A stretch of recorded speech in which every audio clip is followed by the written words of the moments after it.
বাংলাদেশে ৭১ সালে স্বাধীনতার ঘোষণা এখান থেকেই হয়েছিল। আপনাদেরই এক গর্বিত সন্তান সবার আগে চিৎকার দিয়ে বলেছিলেন উই রিবর্ন। তিনি হচ্ছেন এলডিপির সম্মানিত সভাপতি ডক্টর কর্নেল অলি আহমদ বীর বিক্রম। আমার দূর সম্পর্কে একজন নানা আছে, উনি একজন মুক্তিযোদ্ধা, ওনার দল হচ্ছে বিএনপি। তো ওনাকে আমি একদিন জিজ্ঞেস করলাম, আপনি তো মুক্তিযোদ্ধা, তো স্বাধীনতার ঘোষণা কে দিয়েছিল, আপনি যদি আমাকে একটু বলতেন। আমার আসতে আসতে বলতেছে, এত বড় বেটা হইছো, স্বাধীনতার ঘোষণা কে দিছে এইটা তুমি জানো না?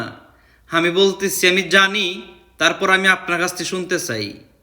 আবার বলতেছে আমি বিএনপি করে দিই, আমি কি মিথ্যা কথা বলবো? স্বাধীনতার ঘোষণা দিছে বঙ্গবন্ধু শেখ মুজিবুর রহমান, এইটা পুরো বিশ্ব জানে, পুরো দেশবাসী জানে। তারপরে জিজ্ঞেস করলাম কর্নেল অলি কি করত? আমারও বলতেছে সে হইল মুক্তিযোদ্ধা রাজাকার। এ পাকিস্তানের পক্ষে বাঙালিরা মারছে, আর বাঙালির পক্ষে পাকিস্তানিরা মারছে। এ যে দিক দিয়ে পাইছে ওই দিক দিয়ে মজা লইছে।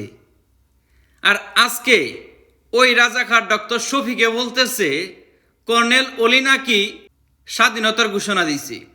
চিন্তা করা যায়, মানুষ মিথ্যা কথা বলতে বলতে কই গিয়ে দাঁড়াইছে, একটু চিন্তা করেন।